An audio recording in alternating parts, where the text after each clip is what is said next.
doesn't seem to be any slowdown in the growing measles epidemic in West Texas. New numbers show the measles virus spreading like wildfire. Texas, the center of the worst outbreak, now up to 223 cases, nearly double that from last month. Measles is a preventable disease that the U.S. considered eliminated in 2000 through vaccines. But since late January, the outbreak has sickened more than 200 mostly unvaccinated people in West Texas. The majority are local Mennonites, a close-knit Christian community largely wary of Western medicine. Vaccines are almost completely effective against the highly transmissible airborne virus.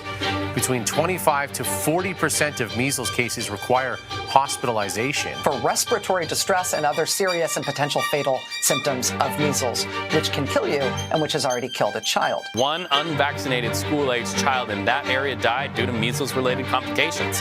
Officials saying that that child was otherwise a healthy individual, so officials really trying to encourage people to go out and get those vaccines.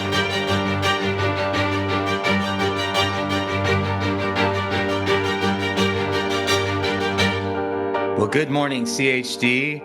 This is Doctors and Scientists, and I'm your host, Dr. Brian Hooker.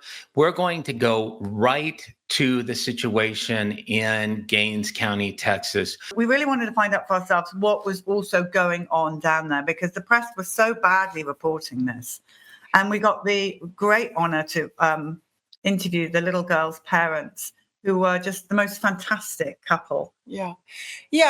There was a tragic death, but as we've known happen in the past, Polly, the media just uses that as propaganda for go get your vaccines, go get your vaccines. Well, so first of all, you've had a chance to look at the medical records of this 6-year-old girl. Yes. Tell us what you've found so far. What I found was that she entered into the hospital and through emergency room on February 22nd. She had a measles rash, and she also had pneumonia. At that point, they diagnosed it as measles pneumonia and bacterial pneumonia as well. So she had what was considered a secondary bacterial infection. We want to bring on Dr. Pierre Corey. Dr. Corey is an expert in emergent care as well as pulmonology. Dr. Corey, you've had a chance to look at the medical records. What's your assessment? Yeah, so I've done medical case reviews for malpractice lawyers for a good part of my career. And this case was tragic and really had nothing, I shouldn't say nothing to do with measles, but she did not die of measles by any stretch of the imagination. In fact, she died of a pneumonia, but it gets worse than that because she didn't really die of the pneumonia. She died of a medical error. She was recovering from measles, getting a secondary bacterial pneumonia. And let me give the hospital some credit. They correctly diagnosed her. They very quickly on admission realized that she was coming in with a secondary bacterial pneumonia. And I think that was an absolutely correct diagnosis. The treatment was absolutely incorrect. And when I say it has little to do with measles, secondary bacterial pneumonias can happen after any viral infection. And so, this is not, we're all, everyone's grandstanding and all this outrage over this measles. You see the media is going nuts about how everyone needs to get vaccinated.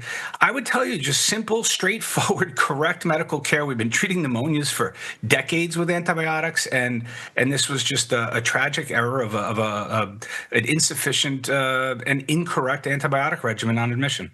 Even though we've put out that this child was not killed by measles, they are still saying that this girl that died from measles, she categorically did not die from measles. No, she did not, Polly. They wanted something that fit the narrative, and the narrative is the only way to prevent measles is to take your MMR shot that also covers mumps and rubella.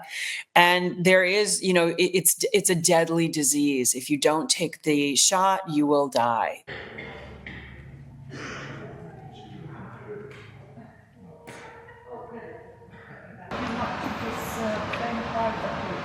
Basically, fever and body aches, sore throat, coughing, and of course the spots. And how did you treat your children? With the A and D. And how are they doing now? Actually, most of them are doing really well, and we did the IV infusion too. Adenitis, I think, it was so easy. Like, it was not a big deal. We have not found that it's maybe a little bit worse than a regular flu, but it's not impossible. So we have an 8-year-old daughter, a 6-year-old daughter, 3.5-year-old little boy, and then a 9-month-old little And daughter. have any of them got the measles? Have they had the measles? They've all had the measles. Every one of them got it. The first one got a fever, and within 4 days she broke out in the rash.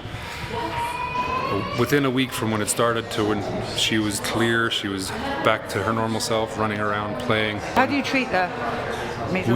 We actually just, as soon as we heard that measles was spreading, we started giving cod liver oil. So we had been giving cod liver oil for a month prior to them getting it. I really believe that made a huge difference, because all of our kids, from when they started breaking out in a fever till they were past the point of being contagious, was a week max, maybe 8 days kind of thing. So all of your children have had measles? Yeah. And they've all recovered? They've all recovered. Ours breezed right through it. I mean, they had a couple of days of really high fever, but overall, nothing that we couldn't manage. And they did not get the MMR vaccination? They did not get the MMR vaccination. None of our children have had any of the vaccinations. Okay, so when did he get it? Well, it started Tuesday, but they fully came out yesterday. So it's been a few days. And has the cough been? He's been coughing really bad, and then I think he's got an ear infection as well. Are you feeding him? No, I bottle feed him. Well, you're in the right place. So what are you giving him? I give him silver. I give him cod liver oil. And do you have other children? I have 2 more. Have they had it? They've both had it. How old are they? She's 4 and he's 2. And they had it and they're over it? And they're doing okay? Yeah, they're doing good. All right, so, and you've all had measles? Okay, what was it like having measles? It was like being sick, just a little bit worse. I was sick for about a week. Some fevers, but nothing too bad. And how do you feel now? Great. You feel great. So you're glad that you've got it? Yeah. You had it? Yep. And what about you? Horrible. You didn't like it? How about you? How old are you, did you say? I'm 17. 17. And what was it like having measles? I have a new name for it, miserable. Miserable measles? It was so miserable. But I'm thankful I'm over it, and I'm never getting it again. It was bad, but I got over it, so. Would you prefer to have got the MMR vaccination? Oh, no. No vaccinations. I did want to mention that the Mennonite community has been very vocal to me that they wish people would understand the choice in their mind is not between get sick with measles and die or take this shot that has no side effect. There's a legitimate conversation that I think we need to have. That's what they're asking of me. How are you feeling? Touch measles yourself? Yeah, I was pretty achy yesterday. Yeah. Did you ever not have measles as a child? No, I had MMR as a kid. How many MMRs did you get? I'd have to go back and look. I don't But a know. few. Yeah. That doesn't work then, does it? No, apparently not. Must wear off. But you're feeling all right? Today I'm better, yeah. You just spots here or on your body as well? Just my face, yeah. They came yesterday afternoon. I was achy. Friday afternoon, achy. Started, and yesterday was pretty achy, little mild fever. Spots came in the afternoon. Today I woke up feeling good. So, mild case. You're an amazing human being, you know that? You should know that. Thank God for you. I know. We don't want to keep you up with your people. I'm just doing what any doctor should be doing. What is your summary of what we've seen so far? Well, I see no panic. No masks? No masks. People are coming in and with their children, with their families. I think that a lot of the reason that we're not seeing panic is because word is spread about what Dr. Ben Edwards is doing, what Dr. Richard Bartlett is doing in this area, and they're realizing that you do need to treat. You do need to get appropriate help for the measles, but there's no fear. There is really no fear because of the cases that have recovered. You know, there have been over 200 cases of measles in this cluster in West Texas and eastern New Mexico, and those people are recovering. So you're not hearing about the recovering. You're not hearing about people getting better. You're not hearing about the rashes going away. You're not hearing about the cough go away. But that's actually what's happening, and I think that's what we're seeing on the ground here. There's such a community effort. It was so beautiful to see, and what was driving it was love. Love your neighbor as much as you love yourself. I saw that on display this past 72 hours. So there are so many thank yous that I want to say to that community. It has touched me in my heart, and I'll never forget it.